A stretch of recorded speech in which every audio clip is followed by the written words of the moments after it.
Welcome to your annual Right to Know workshop. The goal of this training is to ensure that everyone who works with a hazardous chemical is aware of the hazards and the necessary precautions.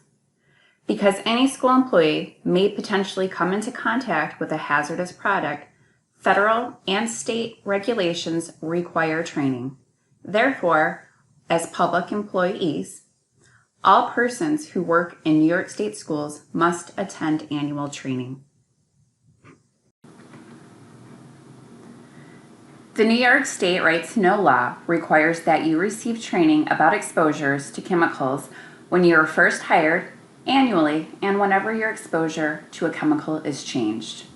The Right to Know law requires that a poster be located where employees can easily access information. This poster includes the name of the district contact in the event that you have a question about your potential exposure. This law also dictates that the district needs to provide a written response to employee questions within 72 hours. If not, the requester has the right to refuse further contact with that chemical. In addition, the Federal Hazard Communication Standard regulates chemical safety in schools.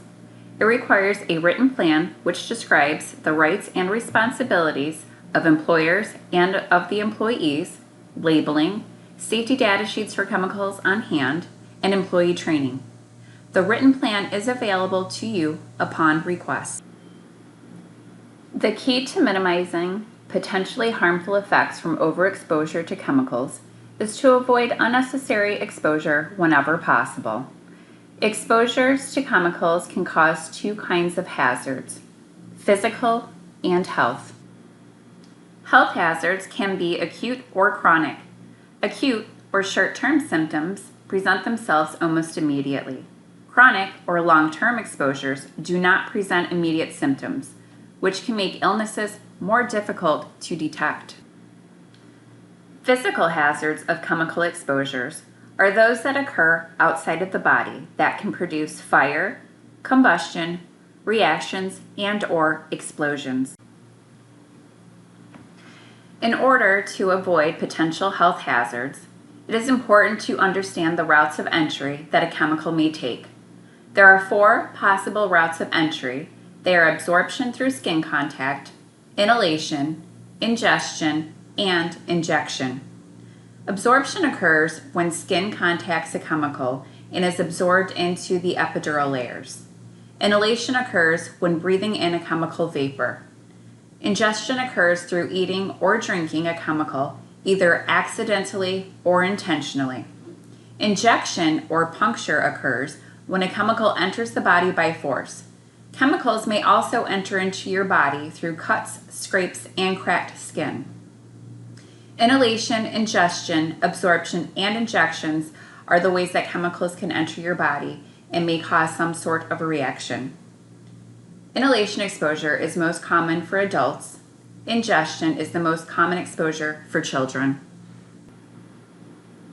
Common types of personal protective equipment, or PPE, include chemically resistant gloves, goggles, and face shields.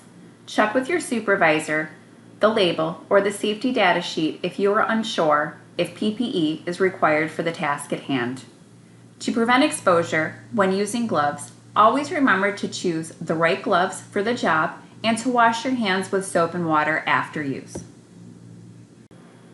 It is important to notice that some food and chemicals look very similar, as you can see in this photo. It is imperative that chemicals are not stored in containers that are for food use. For example, sport drink bottles, mason jars, pitchers. When using secondary containers, it is important that they are labeled with what the chemical is. All products are required to be labeled in accordance with the GHS standard by the manufacturer. The label should include the following information: product identifier, signal word, hazard statements, precautionary statements, supplier identification including name, address, and telephone number, the pictogram.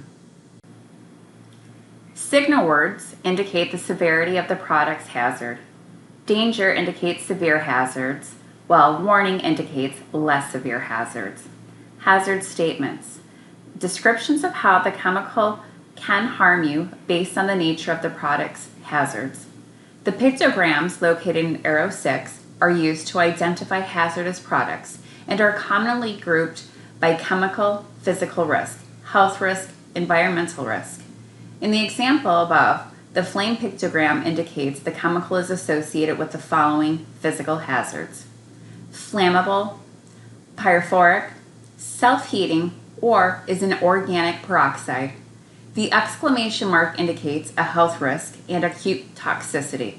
This can include a narcotic effect, respiratory tract infection, among others. The corrosive pictogram is a physical as well as a health hazard that includes skin corrosion, eye damage, and corrosive metals. Precautionary statements are also found on these labels and include ways to avoid exposure to the chemical that you are working with. PPE requirements and best practices would be located in this section. The original manufacturer's label should not be removed. The safety data sheet should always be referred to for more detailed product information. Some examples of pictograms include: the health hazard pictogram indicates that the chemical could be, or a combination of, carcinogens, reproductive toxicity, respiratory sensitizer, target organ toxicity, and aspiration toxicity. The flame pictogram indicates flammables that include pyrophoric, self-heating, emits flammable gas, self-reactives, and organic peroxides. The exclamation mark pictogram includes conditions that could be considered an irritant to skin and eyes, skin sensitizer, acute toxicity, narcotic effects, respiratory tract irritant, and/or hazardous to the ozone layer. The gas cylinder pictogram indicates that gases are under pressure. The corrosion pictogram indicates hazard of skin corrosion, burns, eye damage, and corrosion to metals. The exploding bomb pictogram indicates hazards that are explosive, self-reactive, and/or an organic peroxide. The flame over circle represents oxidizer. The environment pictogram represents that the chemical causes aquatic toxicity. The skull and crossbones pictogram indicates that the chemical causes acute toxicity, meaning that it is fatal or toxic. Safety data sheets follow a uniform 16-section format. These sheets should be read in its entirety prior to using the chemical. Generally, the most relevant sections for you to be aware of are Section 1, Identification. This section includes product identifier, manufacturer and distributor name, address, phone number, emergency phone number, the recommended use, as well as restrictions on use. Section 2, Hazard Identification. This will include all hazards regarding the chemical and the required label elements. This will include pictogram and hazard statements. Section 4, First Aid Measures. This section describes the initial care that should be given by untrained responders to an individual who has been exposed to a chemical, including necessary first aid instructions, depending on route of entry, the most important symptoms or effects, and recommendations for immediate care or special treatment when necessary. Section 7, Handling and Storage. This section provides guidance on precautions for safe handling and general hygiene practices, including not chewing gum, eating or drinking in work areas.